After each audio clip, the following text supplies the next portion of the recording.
نبی پاک علیہ الصلوۃ والسلام کی انکویسچننگ اوبیڈینس یہ اسلامی ریاست کا پہلا عنصر ہے، اور پھر اس کے بعد نظام عدل میں سب سے اعلیٰ اختیارات آپ کے. کوئی قانون جب حضور کی مرضی سے ٹکرا جائے تو قانون کو بدلنا ہوگا، رضائے محمد مصطفیٰ کو نہ بدلنا ہوگا. اب اس بنیاد پر آگے بڑھیے. جس کو ریاست کہتے ہیں، میری اس وقت جو دماغ میں حاضری ہے، کاش انہوں نے مجھے بھی بتایا ہوتا کہ اس مضمون پر بولنا ہے، میں بھی اس پر کچھ سوچ لیتا. لیکن اس وقت جو میرے ذہن میں عرض کرتا ہوں کہ جسے ریاست کہتے ہیں، بنیادی طور پر اس کے عناصر کیا ہے؟ پریسکرائبڈ ایریا، یعنی وہ خطوط جن کے اندر وہ ریاست واقع ہے. نمبر 1 پاپولیشن، آبادی. Number 3 executive. نمبر 4 اختیارات اعلیٰ، ریاست اعلیٰ.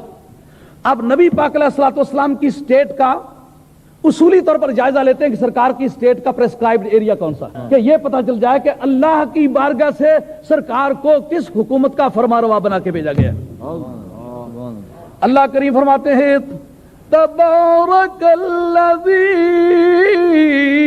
نزل الفرقان علی عبدہ لِيَكُونَ لِلْعَالَمِينَ نَذِيرًا.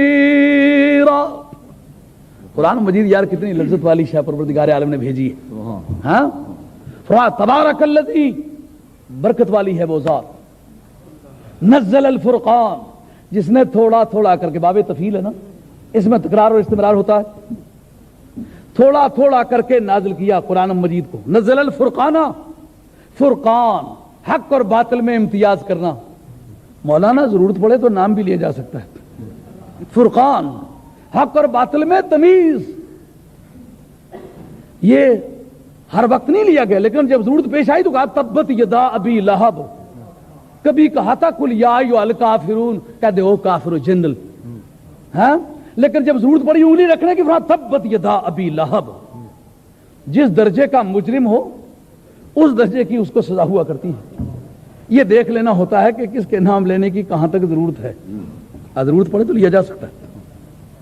تو اب پروردگار عالم نے محبوب کریم علیہ السلام کو فرمایا تبارک الذی نزل الفرقان علی عبدہ، برکت والی ہے وہ ذات جس نے اپنے بندے پر کتاب نازل فرمائی، فرقان نازل فرمائی، جو حق اور باطل میں تمیز کرتی ہے. معلوم ہوا حق اور باطل میں تمیز کرنا یہ اسلام کا بڑا بنیادی عنصر ہے. حق باطل میں تمیز نہ کی جا سکے تو اسلام اپنے اصلی نقطے پر کام کرنے سے معروم ہو جائے گا. لِيَكُونَ لِلْعَالَمِينَ نَذِيرًا، تاکہ عالمین کا نذیر ہو. سرکار کو شان نذیر عطا فرمائی، فرمایا نذیر ہو. لیکن نذیر کا لفظ براہ راست تو واز کی زبان میں تو ایسے شخص کے لیے استعمال ہوتا ہے جو اخلاقی ناسے ہونے کی حیثیت سے ڈراتا رہتا ہے. لیکن یاد رکھیں پالیسیز کی 2 قسمیں ہیں، ایک امپیریٹیو اور ایک پرسویسیو. ایک ترغیبی پالیسی، ایک ترہیبی پالیسی. بعض لوگوں کو صرف ترغیبی پالیسی کے رائٹ حاصل ہیں، جیسا میں آپ کو واز کرتا ہوں، میرے پاس اختیار کچھ نہیں، اخلاقی ناسے کی حیثیت سے آپ کو نصیحت کرتا ہوں، میرے پاس اپنے ارادے کو نافذ کرنے کی پاور نہیں ہے. لیکن سرکار دو عالم علیہ الصلوۃ والسلام کو دونوں طرح کے اختیارات دیے، لیکن وہ کب استعمال کریں یہ ان کی مرضی پر رہا. چاہیں تو یہ کہتے رہیں کہ مولا کریم اس کو مسلمان کر دے، چاہے تو کہتے رہیں مولا کریم ان کو ٹھیک کر دے. لیکن جب اپنی اس اسپیشل پاور کو استعمال کرنے پر آئے تو چاند سے کبھی نہ پوچھے کہ تو ٹوٹنا چاہتا ہے کہ نہیں. ہاں اشارہ فرمائے تو چاند ٹکڑے ہو کے زمین پر آ جائے. ہاں مولانا آپ کے نالج میں ہے کہ اس جگہ کوئی دعا سرکار نے مانگی ہے؟ میرے نالج میں کم از کم نہیں ہے. اور جو حدیث بخاری شریف کے اندر ہے اس میں بھی کسی جگہ سرکار دو جہان صلی اللہ علیہ وسلم کے دعا مانگنے کا کوئی جملہ نہیں، انگلی اٹھانے کا جملہ ہے. انگلی اٹھائی ہے سرکار نے. سرکار کا انگلی اٹھانا اور چاند کا ٹکڑے ہو کے گرنا، اور انگلیوں کی گنتی کر کے اپنے آپ کو دھوکے میں ڈالنے والے مسلمان غور کر، گننے کو تو 10 انگلیاں بتا سکتا ہے، لیکن وہ انگلی کہاں سے لائے گا جو آسمان کی طرف اٹھے اور چاند کے 2 ٹکڑے کر کے چھوڑ دے؟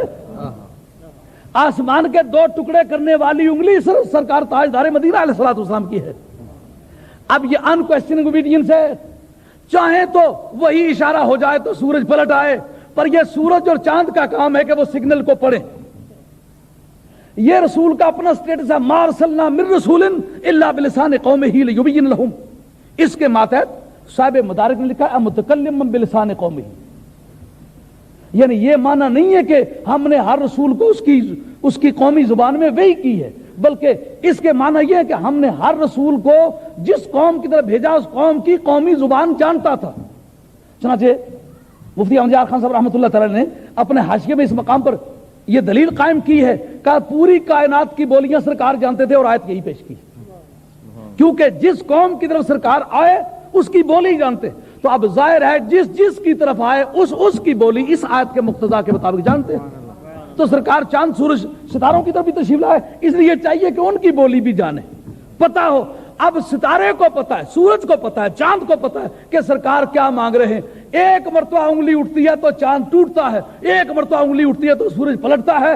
اب ایک اشارے کے معنی ٹوٹنا اور دوسرے اشارے کے معنی پلٹنا یہ سرکار جانے، اور اشارہ جانے اور چاند سورج جانے. لیکن یہ پرسکرائبڈ ایریا ہے سرکار کا. یہ کن خطوط میں سرکار کی حکومت ہے؟ فرمایا جہاں تک کا میں رب ہوں وہاں تک کا یہ نذیر ہے. لیکن نذیر کا لفظ جو ہے امپیریٹو پالیسی کے لیے استعمال ہوتا ہے، یعنی ایسا جس کو ڈرانے کا حق حاصل ہے، اگر چاہے تو جیسا چاہے ویسا ہی ہو جائے. اگر پہاڑ بھی رقص کر رہا ہو تو ایک مرتبہ ٹھوکر مارے تو پہاڑ کی ڈیوٹی ہے کھڑا ہو جائے. درخت اپنی جڑوں کے ساتھ بندھے کھڑے ہیں، حکم دے دے تو یہ درخت کی ڈیوٹی ہے کہ چل کے آئے. یعنی نذیر اس کا مقام ہوگا جس کو کائنات میں قانونی طور پر بالادستی حاصل ہو. اب اس کا رب العالمین ہونا، اس کا نذیر للعالمین ہونا، ان دونوں کو اکٹھا کرو. وہ عالمین کا رب ہوگا کہ کائنات کے ذرے ذرے پر اس کی شان ربوبیت کا فیضان نہ ہو. وہ کائنات کا تو عالمین کا تو رب نہ ہوگا، وہ وہیں کا رب ہوگا جہاں اس کے ربوبیت کی تجلیات کا ظہور ہو رہا ہے. اس آیت کے تقاضے کے مطابق الحمدللہ رب العالمین معلوم ہوتا ہے کہ پوری کائنات کے ذرے ذرے پر پروردگار عالم کی شان ربوبیت کا فیضان ہے. وہ عالمین کا تو رب نہ ہوگا نا کہ کچھ جگہ تو اس کے فیضان ہوں کچھ جگہ نہ ہوں.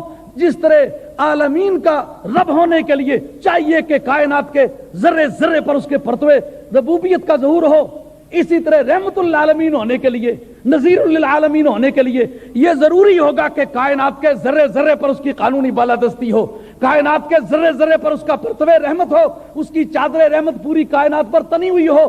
تو اب حاصل معنی یہ ہوگا کہ وہ رب ہو کر کسی اپنی شان سے حاضر ہے، یہ رحمت ہو کر، یہ نذیر ہو کر کسی اپنی شان سے حاضر ہے، پر حاضر وہ بھی ہے، حاضر یہ بھی ہے، پر وہ رب ہو کے ہے، یہ نذیر ہو کے ہے.